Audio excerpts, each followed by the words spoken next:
Employers are increasingly expecting graduates to be work ready when they enter the workforce. Why?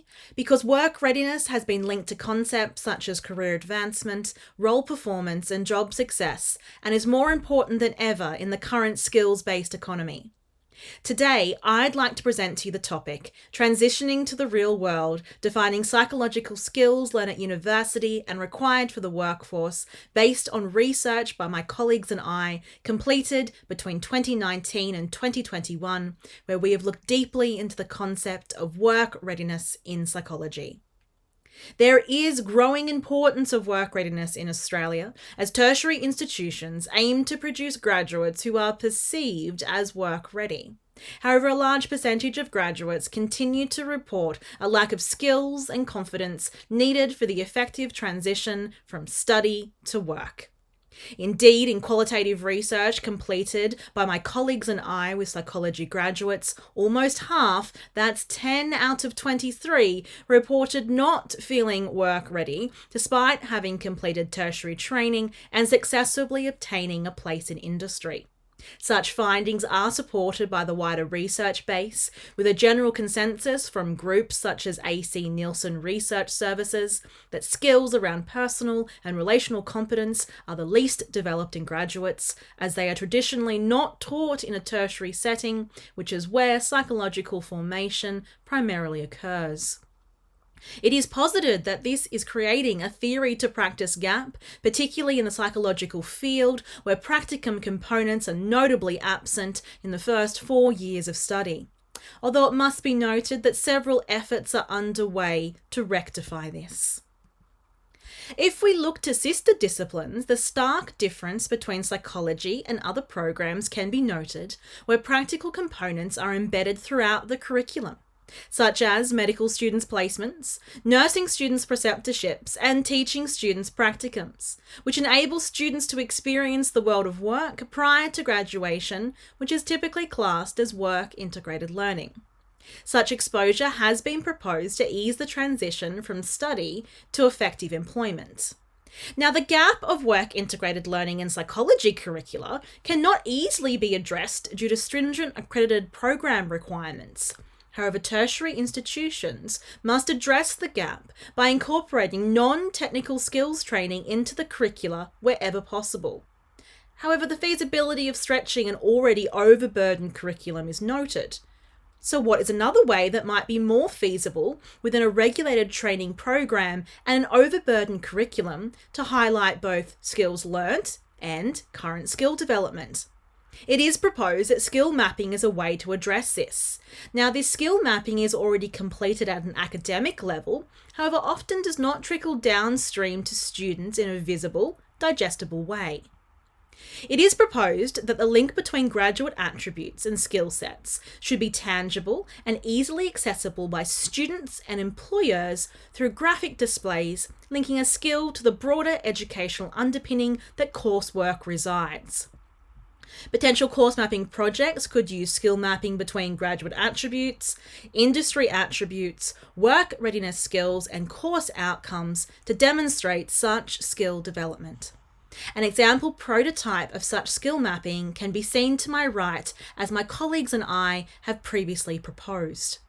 Now, images such as these, with clear links between assessment, learning tasks, lecture content and outcomes, could be attached to learning modules and online course content for easy access by students to inform of what skills are being developed at the time they are developing them, thus increasing a student's awareness of skills and easing the transition from student to graduate because the knowledge of skill development is front of mind. This knowledge component of skill development is what is currently missing. This is where the growing micro-fad of micro-credentialing and skill badging could be harnessed by coupling such skill mapping with common iconography and linking course completion with specific sets of attributes. Thus also linking in with wider concepts such as gamification, which can be linked in with student services at an administration level as well. In this way, university staff are not overburdened with additional responsibility, with the onus being on the student to engage with provided content should they wish to. Some would readily engage, and others not so much. We are talking about skills, but what skills do graduates of psychology courses have? Let us turn now to the question of skills of graduates. To answer this question, we need to look more closely at the definition of work readiness, which at its heart contains skill development. Based on original research completed by colleagues and I, we uncovered that work readiness is not a known concept. Further, the skills for work readiness are not easily sourced.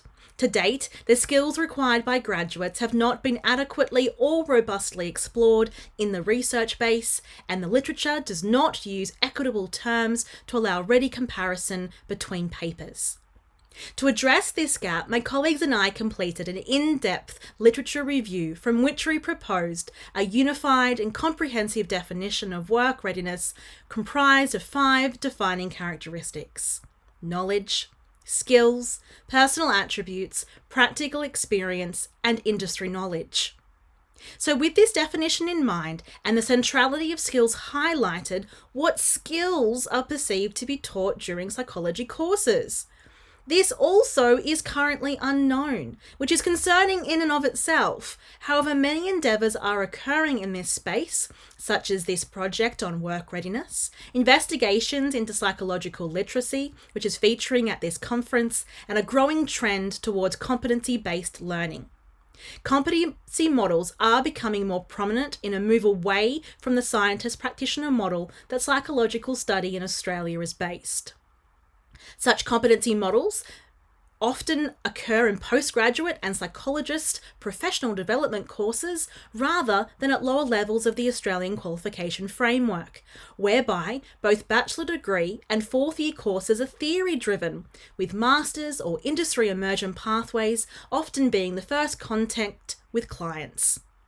Now, once graduates progress to postgraduate studies, the focus reorientates to practical skill building, be it for a career in research, clinical practice, or business. Strictly speaking, psychology training has evolved through 3 distinct phases: the see, watch, and do of yesteryear, the scientist-practitioner model, which is the current, and a competency-based model. Now, the competency-based model is already in place in practice, with models such as the competency cube featuring highly in psychological practice, with registered board-approved supervisors being instructed in the model, with key components of the competency cube being knowledge, skills, attitude and values, relationship competencies, assessment, intervention, and professional issues. You'll notice that the core areas of both the competency model correlate with the themes identified in the proposed definition of work readiness, with direct links seen with knowledge and skills. Further, the remaining 3 categories can be linked together with personal attributes equating to attitude and values, practical experience relating to assessment and intervention, and industry knowledge relating to professional issues. Now, we've spoken about work readiness and competency. However, how do we measure the competency? This is the skills component, which is an essential part of both the definition of work readiness and the competency model that has been reviewed above. Looking to the Australian Government Job Outlook data, the top 5 skills expected of psychologists in Australian context in descending order of importance can be seen on screen, with the top 5 being social perceptiveness, active listening, reading and comprehension, speaking, and active learning. You'll note that each of these top skills are practically based and speak more to the active role of psychological practice than study. Yet up until acceptance to a master's program, the mainstay of progressing along purposely funneled programs is high academic grades. Further, these skills are drawn from a US database, and given the difference in both practice and education systems, may not truly reflect the skills base of Australian graduates and practitioners. Specific Australian skill identification is lacking in the research base, which my colleagues and I have confirmed via an in-depth literature review as mentioned previously, where we looked at the concept of work readiness in psychology. This review revealed 16 unique publications into work readiness in psychology. Now, whilst it has been suggested in several collegiate circles that extensive research has been completed in this area, it does not appear that this research makes it to peer-reviewed journals. As an overview of the research completed, we found increasing interest in this area across like nations, with roughly equivalent numbers of qualitative and quantitative analyses being undertaken. Population-wise, the United Kingdom has surveyed the most undergraduates. Australia has more rich data sets from all population groups except employers. No country has published research surveying the breadth of stakeholders represented from student through to final employer. What was discovered is that skills are not being examined in general by the research base, and further, the skills themselves are often not directly comparable as they refer to different conceptual frameworks, hampering comparison efforts. For instance, take one of the top reviewed skills, communication.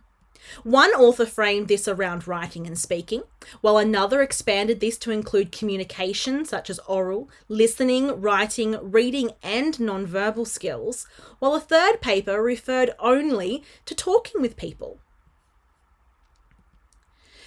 Turning now to the data compiled by my colleagues and I between 2019 and 2021, we asked open-ended questions of participants, with 65 in total, across 4 broad ranges of respondents: academics instructing psychology courses, industry members employing graduates, graduates of psychology courses, and students currently undertaking courses.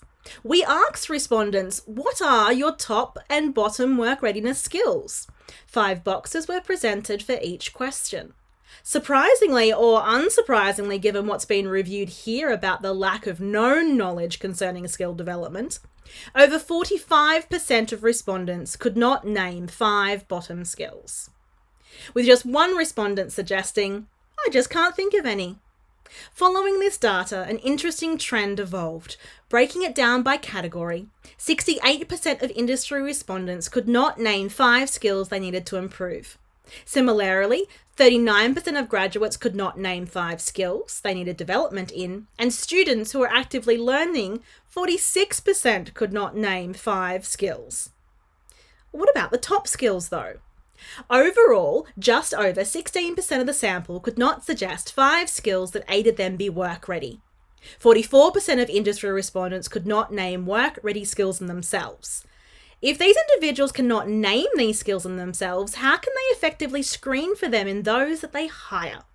It is not front-of-mind knowledge and therefore open to errors in judgment about a candidate's ability through phenomena such as perceptual bias. But let's delve further into this data. Of the responses for top skills, only 7 were endorsed by multiple respondents, with communication skills being endorsed in 42 out of the 65 respondents. Encouragingly, combining the results of our in-depth literature review and this new data, 2 of the 4 most studied skills in literature featured in respondents' open answers here, namely communication and teamwork. You'll note these skills are often mentioned as being developed in courses during coursework and may explain why these were suggested as known skills. But what about bottom skills? Of the responses, only 2 skills were suggested by multiple respondents. Again, here we see a prominent skill in the literature base explored: technical skills. And intriguingly, the investigation of technical skills is what commenced the work readiness debate in psychology, following an address to the British Psychological Society in 1985. Further, during individual interviews that accompanied collected written data, when asked to speak to where skills may have been developed, respondents were particularly stumped by the question of technical skills, highlighting that this is a sought-after skill, however not a known skill in terms of development or indeed application. My colleagues and I continue to explore the rich data that we have collected from our respondents, and I'd encourage you, if this is an area of interest, to reach out if you would like further information or updates as we progress. So what are we left with? Work readiness and skill development in psychology are thoroughly under-researched areas of the literature base.